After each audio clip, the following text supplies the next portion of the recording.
एक शरारती बच्चा अपनी जेब से एक सड़ी हुई बदबूदार अंडा निकालता है और बिना कुछ कहे उसे उस महिला को खिला देता है जो पिछले 10 सालों से कोमा में थी और एक अरबपति थी। महिला की बेटी यह देखकर गुस्से में आ जाती है और सोचती है कि बच्चा उसकी मां का अपमान कर रहा है। वह तुरंत लोगों को कहती है कि उस बच्चे को वहां से निकाल दो, लेकिन अगले ही पल जो हुआ उसने सबको हैरान कर दिया।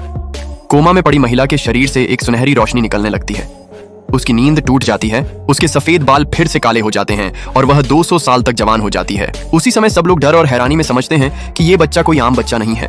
वह सड़ा हुआ अंडा असल में एक फाइनिक्स काल्पनिक अमर पक्षी का अंडा था जिसने हजारों साल साधना की थी।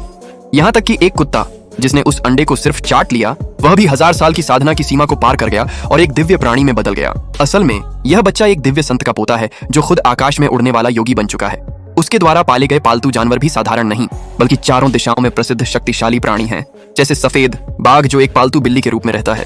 वह संत अपनी बहू को जो भी चीज देता है वो खुद एक चमत्कारी वस्तु होती है, जैसे ऐसा स्क्रिप्ट जो अनगिनत बार खुद को कॉपी कर सके।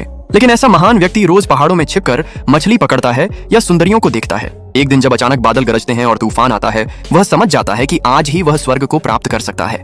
लेकिन जैसे ही वह स्वर्ग की सीढ़ियों पर चढ़ने लगता है तभी उसका बेटा उसे फोन करता है कि उसकी कंपनी में परेशानी आ गई है और वह जल्दी घर आकर पोते की देखभाल करे। वह तुरंत स्वर्ग जाने का विचार छोड़कर नीचे आ जाता है और पोते को एक पूंछ हिलाने वाला दिव्य जानवर दे देता है। तभी पोते का एक अमीर सहपाठी आता है और देखता है कि वह एक फटेहाल बुजुर्ग के साथ है और उसका मजाक उड़ाता है।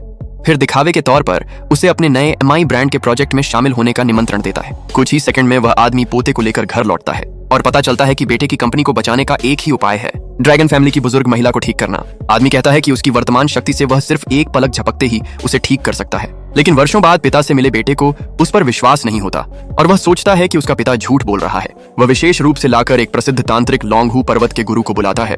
गुरु आते हैं, गणना करते हैं और बताते हैं कि परिवार के पतन की असली वजह क्या है। वह केवल 5 रुपए की लकड़ी की छड़ी निकालते हैं और मंत्र पढ़ते हैं। तभी एक दर्पण से एक डरावनी ऊर्जा निकलती है जो उन्हें एक फेनिक्स की पेंटिंग तक ले जाती है। लेकिन बेटा गलती से सोचता है कि वही तांत्रिक असली चमत्कारी है और उसे 2 लाख की ब्लैक कार्ड इनाम के रूप में दे देता है। तभी जियांग परिवार का बड़ा बेटा और उसके लोग आते हैं और कहते हैं कि वे इस तांत्रिक को 10 गुना पैसे में ले जाएंगे। बेटा असमंजस में होता है। तभी उसका पिता कहता है कि सिर्फ एक फाइनिक्स अंडे से ही वह महिला ठीक हो सकती है। लेकिन बेटे और बहू की नजर में वह अंडा अब भी एक सड़ा हुआ अंडा ही होता है। गुस्से में बहू उसे जमीन पर फेंक देती है और वहां से चली जाती है।